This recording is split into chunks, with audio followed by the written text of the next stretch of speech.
A continuación, presentamos con profundo aprecio y gratitud a Basilio Patiño, desde Estados Unidos.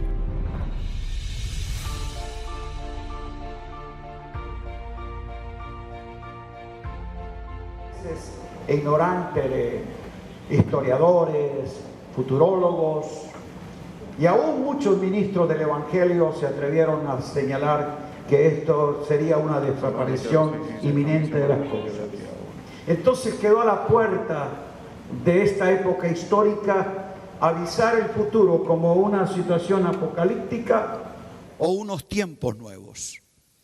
Y creo que el Señor, como dijimos, es soberano en la historia. Él tiene control de todo y ha quedado en la retórica de que esta figura metafórica del nuevo milenio para muchos ha dejado al descubierto la imprecisión del criterio humano, porque no está fijado en el conocimiento del propósito eterno de Dios. Y aquí es donde la iglesia tiene que ser entendida para no hablar de un futuro impreciso, sino de un presente glorioso, estando ya presente Cristo.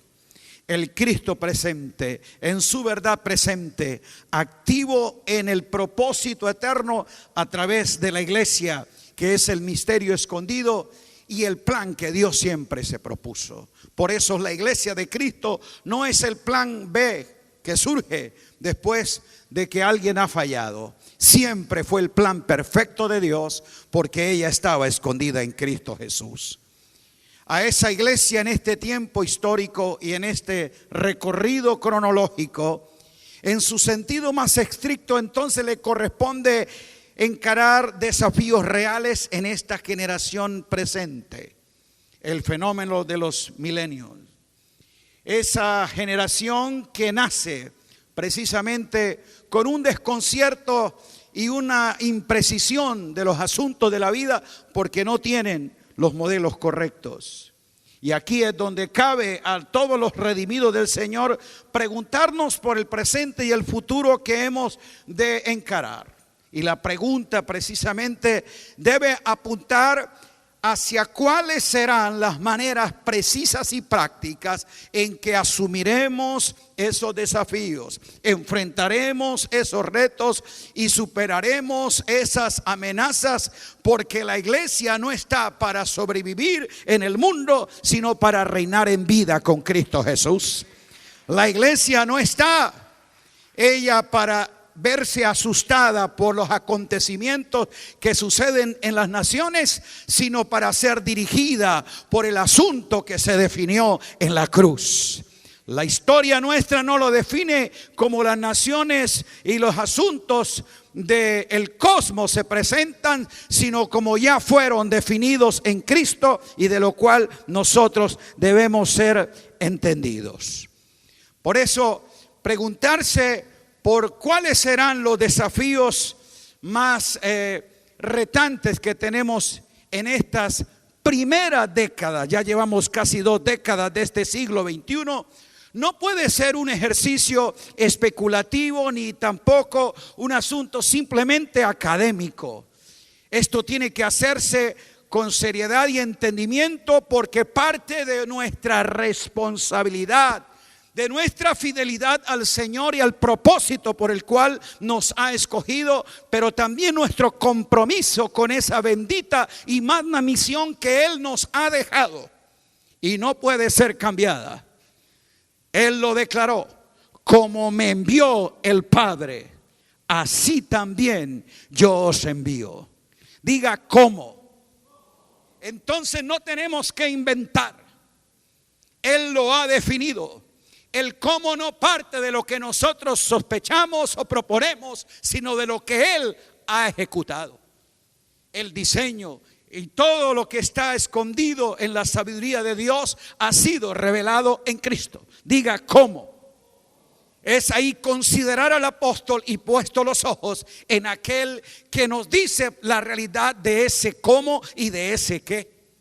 Y aquí es la razón en la cual nosotros tenemos que ser firmes en la profesión, porque Él dice: como me envió, así también.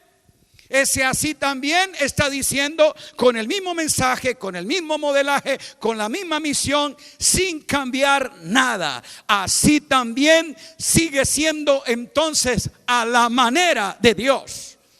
Si ha de ser una iglesia influyente, relevante para este tiempo, será una iglesia que no está tratando de jugar al culto ni inventar métodos humanos para agradar a la gente, sino hacer la misión que Cristo le ha diseñado y ella debe replicar con exactitud. Así que como pueblo escogido, a nosotros se nos ha delegado esta bendita tarea. Jesús en su tiempo precisamente condenó a los fariseos y saduceos porque sabían reconocer los asuntos naturales, los cambios atmosféricos, las variaciones de los climas, pero desconocer las señales más importantes y aún la señal que Dios fijó para marcar la historia, y era que en ese Cristo encarnado estaba el cumplimiento de ese propósito eterno de Dios con la creación. Así que estos que tenían la ley no podían encontrar en ella la realidad de vida que en Cristo se manifestaba. Las señales de los tiempos en su sentido escatológico y misiológico para ellos era una ignorancia total, porque las tradiciones habían invalidado la realidad de la palabra de Dios en sus mentes y corazones. Por eso ellos podrían ser tal vez expertos en meteorología, pero totalmente ignorantes en soteriología. No conocían el plan de salvación que se les presentaba ahí mismo, encarnado frente a ellos, y que los profetas y también la ley de él habían anunciado. Amados, nosotros tenemos la realidad de un Cristo presente en nuestro espíritu, porque ha sido impartido como vida, y desde Él es que se tiene la lectura de todos los asuntos que pertenecen a la vida y a la piedad, y que Dios nos ha dado a nosotros la capacidad de entender. Diga entender. Es claro entonces que ese discernimiento concienzudo de las señales de los tiempos es parte de la tarea que la iglesia debe realizar con urgencia.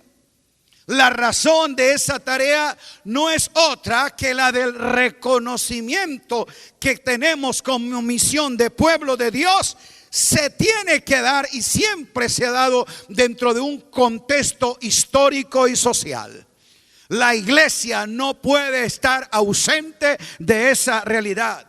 En ese espacio vital es que Dios la ha establecido, y ella interpreta entonces en ese contexto todas las características culturales, geográficas, económicas, ideológicas de su generación para hacer a ella pertinente e influyente.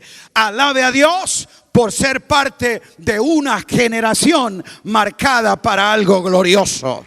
Dios siempre tiene en cada tiempo de la historia el remanente que Él ha escogido para hacer que su plan prevalezca y su propósito se complete. Aquí es donde, amados míos, a nosotros debemos reconocer que ninguna tarea de la iglesia podrá darse en un vacío histórico, sino que ella se cumple, como lo dijo Pablo, la economía de Dios en la dispensación de los tiempos. Participamos de un propósito eterno que ha venido progresivamente en la dispensación de los tiempos, dar a conocer lo que Dios se propuso hacer en Cristo Jesús. Por eso, como ciudadanos de este reino y también participantes de una obra consumada, tú estás en el mejor tiempo, estás en el tiempo cumplido, en el tiempo favorable. Qué bueno que no eres parte de la generación de David, del tiempo de Moisés, del anuncio de los patriarcas. Tú correspondes a la generación nacida, engendrada en Cristo, que participa de esas riquezas que para ellos fueron escondidas y dadas en símbolos y figura. pero tú tienes, diga, realidad y sustancia. Esa es la sustancia de vida que la iglesia aporta como organismo vivo, que tiene la expresión de la vida de Él mismo. Y es en ese espíritu que se recobra el compromiso de que nosotros tenemos que responder y ser responsables a la parte que nos corresponde. Entonces la pregunta sigue: ¿cómo podemos nosotros ubicarnos ya en este momento histórico y obrar conforme Dios lo ha dicho? Les quiero decir, iglesia del Señor, nuestras próximas décadas, nosotros no podemos verlo como si fueran tiempos de un monstruo apocalíptico que quiere generar terror, angustia. Esos son los tiempos que tienen los hijos de las tinieblas. En las tinieblas habrá para ellos pánico, oscuridad, temor, angustia, pero somos los hijos de la luz que vivimos en Él completos y seguros, y sabemos que Él soberanamente gobierna todos los tiempos, porque somos y servimos de aquel que la Escritura dice: Jesucristo es el mismo de ayer, de hoy y por los siglos. Alabado sea su nombre. Diga: el Cristo eterno. No puede ver con furia, con amenaza lo que está al frente. No podemos tener una visión ni sensacionalista ni escapista de este tiempo particular. Este es un momento oportuno de grandes desafíos, pero aquí es donde la iglesia, con una naturaleza apostólica y con una visión profética, asume desde el entendimiento de la verdad en Cristo que ella le ha correspondido el mejor día. Diga: somos los participantes del mejor día. Por eso Pablo habla del ahora. Ahora Dios da a conocer. Vive el ahora. Es el presente en Cristo, seguro de que tu pasado no cuenta para tu futuro, y tu futuro ya está garantizado en el Cristo eterno al cual tú sirves. Alabado sea su nombre. Amados míos, ¿qué es lo que nosotros entonces podemos ver ahora mismo de esta realidad? 10 minutos para hacerlo. Diga: los desafíos traen de la mano grandes oportunidades.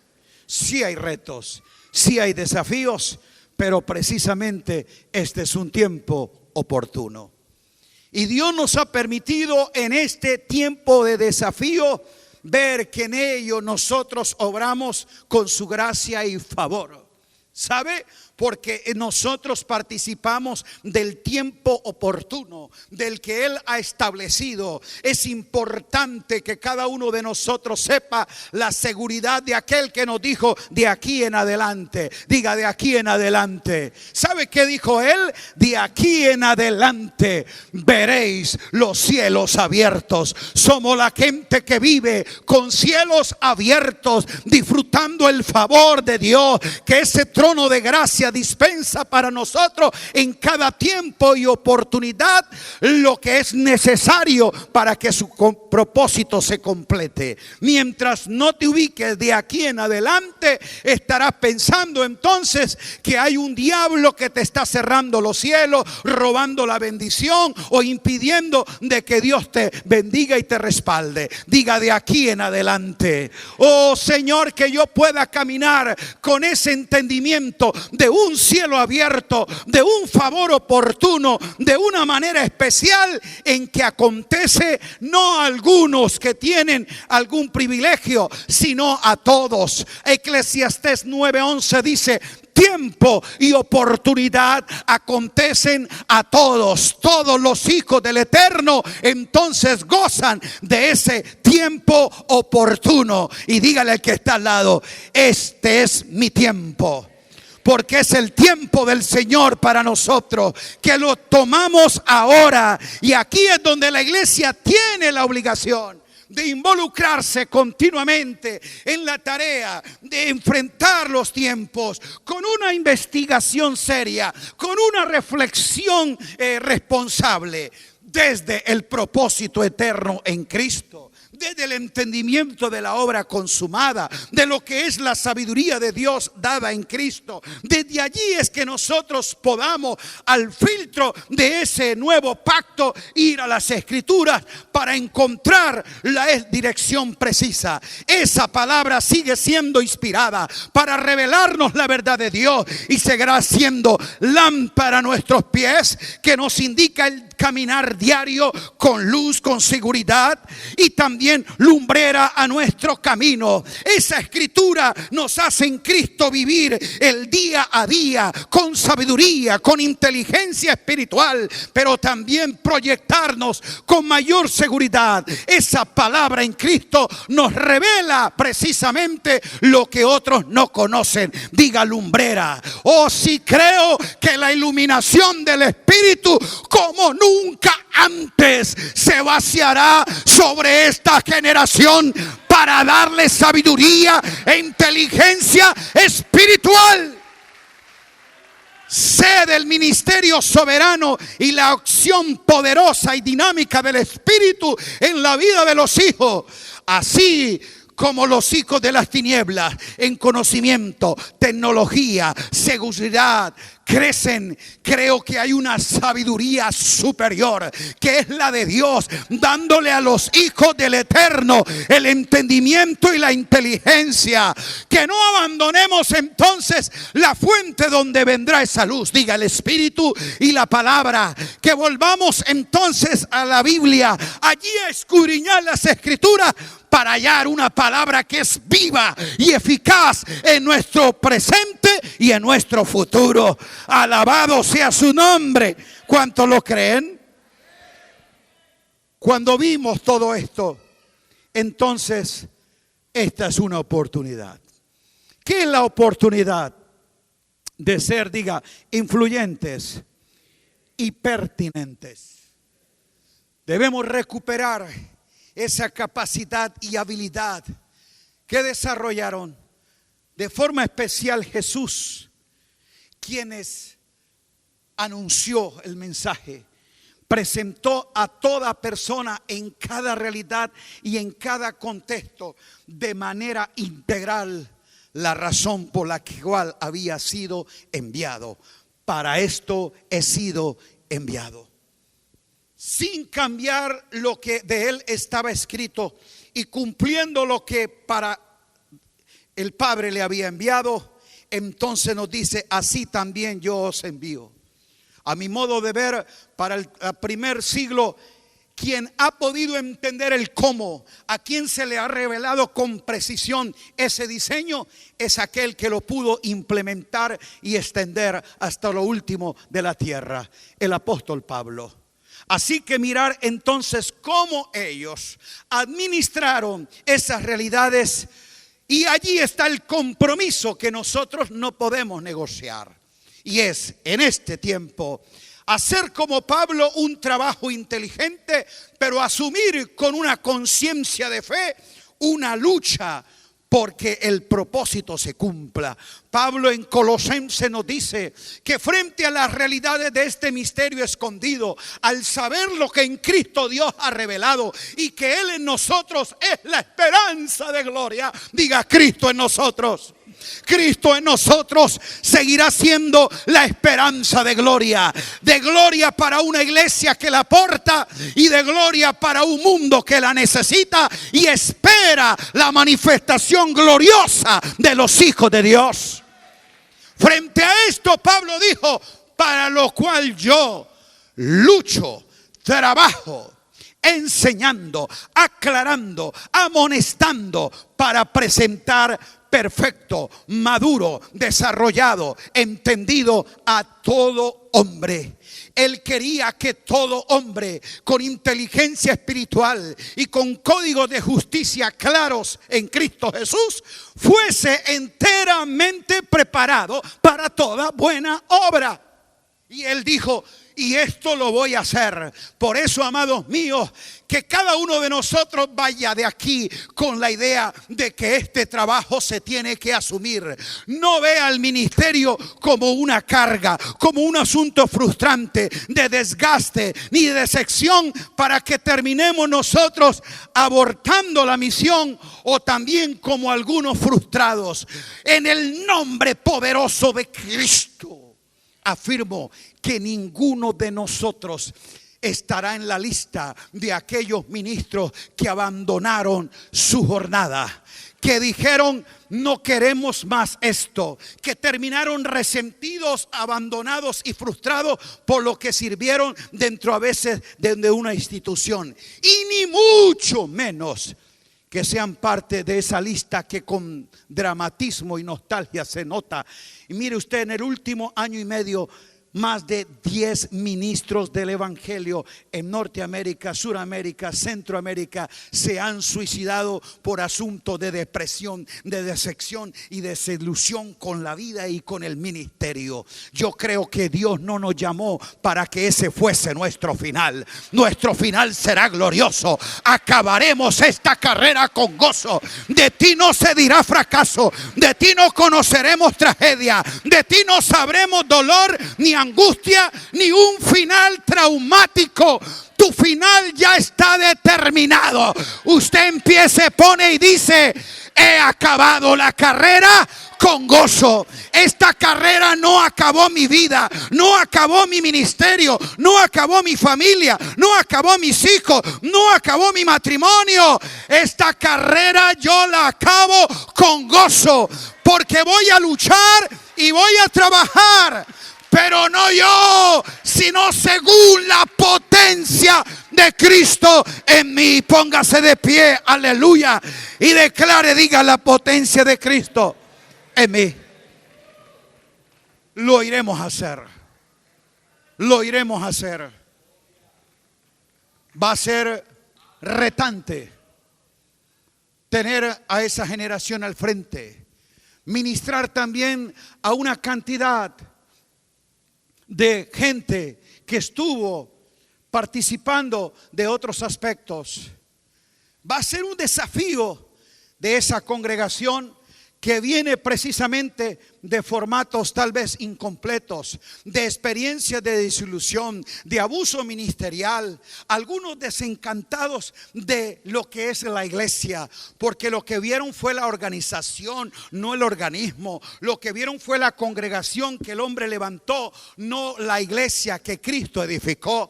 Entonces hay un gran desafío, pero allí está entonces nuestra tarea. Diga: presentarle perfecto a Cristo.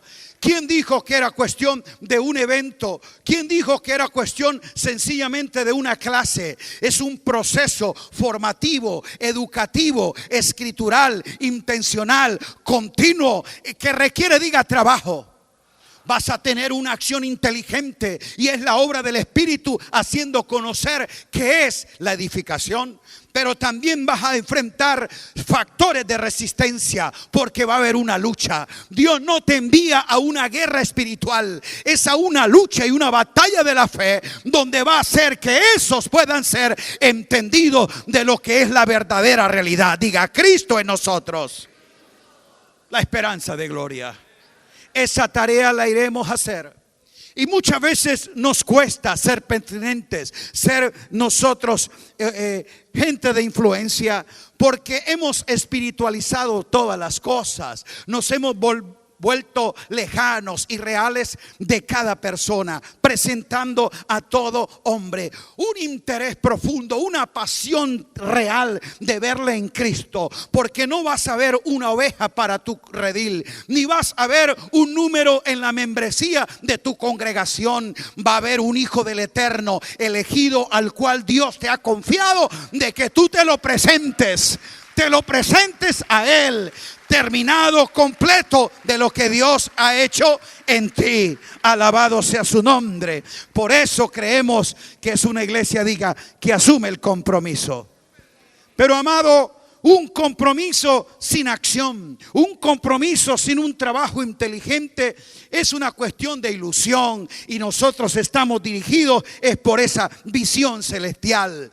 Ese compromiso que no se encarna en la realidad en Cristo termina precisamente contribuyendo al avance de la religión cristiana, pero no a la expresión del reino de Cristo. Diga, el reino de Cristo. Que no seamos tampoco parte de ese tipo de iglesia que, alejada del diseño y del propósito, se amoldó e imitó los valores, modelos y métodos de un mundo apartado del orden de Dios. Muchos han traído los patrones, los programas babilónicos a la iglesia para ver cómo nosotros hacemos mejor las cosas y la gente le guste la palabra que predicamos. Necesitamos es entender el cómo el Padre me envió, así también yo os envío. No tienes que inventar nada, no tienes que cambiar nada, ni tienes que imitar nada de ellos. Necesitamos extraer lo que pertenece auténticamente a Cristo Jesús. Alabado sea Dios. Que el Señor nos dé inteligencia, que el Señor nos dé entendimiento y discernimiento para decir, no es una cuestión de imitación de métodos, de programas y de formas que el hombre quiere tener, sino de conocer el plan de Dios en nuestra vida.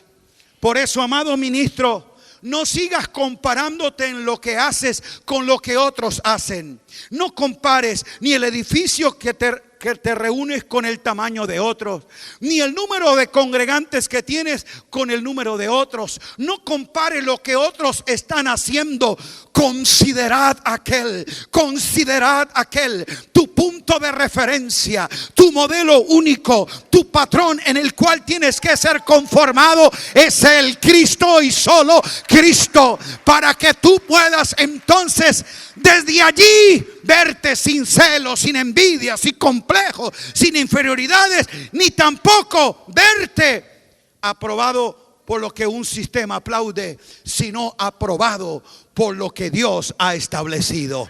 Procura con diligencia presentarte a Dios, a Dios, a Dios, a Dios. Aprobado, aprobado, aprobado. Y tu punto de prueba no va a ser los programas que hiciste, en las fotos que saliste, a qué congresos participaste, ni quién estaba en tus redes sociales. Tu punto de partida va a ser que trazas bien la palabra de verdad. Que el Espíritu de verdad nos haga conocer la verdad presente en Cristo. Y como edificadores entendidos, hagamos trazos precisos. Que hagamos diseños reales nacidos de Él. Que con una estrategia quirúrgica nosotros podamos llevar la mayor cantidad de gente al conocimiento de esta verdad y presentarles perfecto en Cristo.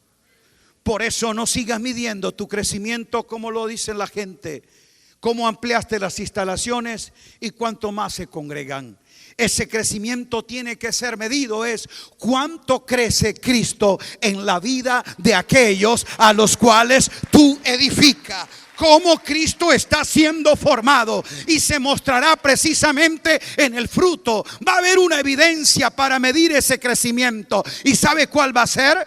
Cómo es la calidad de su vida, de su testimonio y de su realidad del Espíritu en la familia. Lo verás en el matrimonio, en la reproducción de sus hijos, en el gobierno de su economía y de los asuntos de la vida, en su participación en la transformación de todas las cosas. Cuanto más Cristo crezca en la vida de aquellos a los cuales tú formas, entrenas y enseñas, más crece entonces la expresión de ese cuerpo que es la plenitud de aquel Cristo que lo llena todo en todo.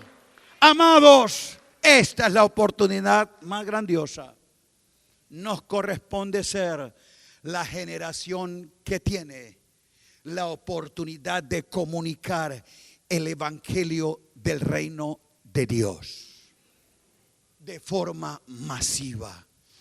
Oh, inteligencia espiritual. Ahí va a estar la destreza de esta generación joven, que con habilidad podrá crear las formas, las plataformas, las estrategias para que tú, que edificas y compartes de esta verdad, anuncie a todos. Yo pienso cómo lo haría el apóstol Pablo en el hoy.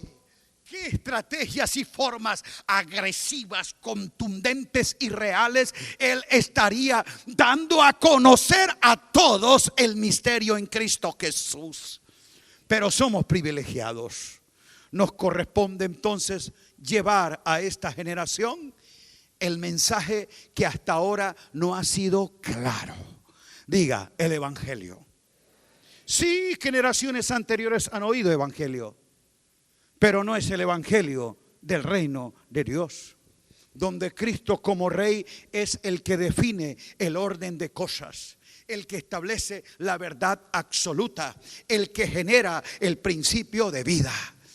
El evangelio del reino de Dios entonces debe transmitirse de forma clara, precisa, que nosotros podamos hacerlo de forma inteligente, sin diluirlo, pero sí de manera real para ellos en los códigos que se necesitan entender esta generación, sin alterar el mensaje y sin diluir la verdad, podamos darlos a todos a conocer. Esta es nuestra gran oportunidad y es el tiempo que nosotros necesitamos enfrentar. Pablo dijo que ese evangelio sigue siendo el poder de Dios. Diga, el poder de Dios.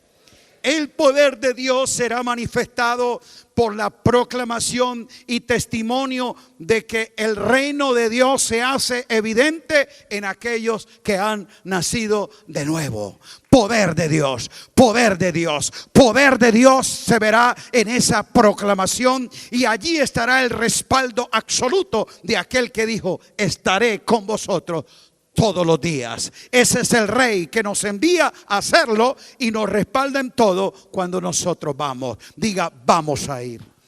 Nos iremos de aquí precisamente desafiados a que así sea. Y le digo a cada uno de ustedes, ministros del Señor, y los que han venido de distintos lugares: no perdamos la oportunidad ahora de identificar es a esa generación joven que de forma confusa está recibiendo modelos y orientaciones no de gente entendida, influenciada por el artista de moda, la opinión de los famosos y siguiendo la corriente de este siglo. Es la oportunidad de tomar esa generación y hacerla como lo estamos creyendo. Diga, una generación reformadora. Mientras tengamos esa generación entendida y comprometida para que esta verdad se proclame, entonces quiero decirle, esta causa eterna tendrá continuidad y esta generación tendrá esperanza. Quiero ver la mano levantada de todos aquellos que tienen menos de 40 años de edad, hombres y mujeres. No, es la verdad, 40 años de edad. ¡Wow! Esa es la generación que asume el desafío ahora. Vamos, déjale un aplauso al Señor por ellos. Rayando. ¿Sabe por qué? Porque es la generación que tiene ahí los dos cheats. Vio terminar un siglo y comenzar el otro. Y muchos de ellos tienen 19, 17 y nacieron ahora, pero son los de este tiempo. Amados míos, mientras ellos estén con nosotros y sean congregados como cuerpo en Cristo y formen parte de esta iglesia que es columna y baluarte de la verdad, entonces la tierra seguirá teniendo sal que la preserve y luz que la alumbre. Alabamos al Señor por tener gente joven, nacida en este tiempo para esta generación. Y para ellos es nuestro clamor ahora.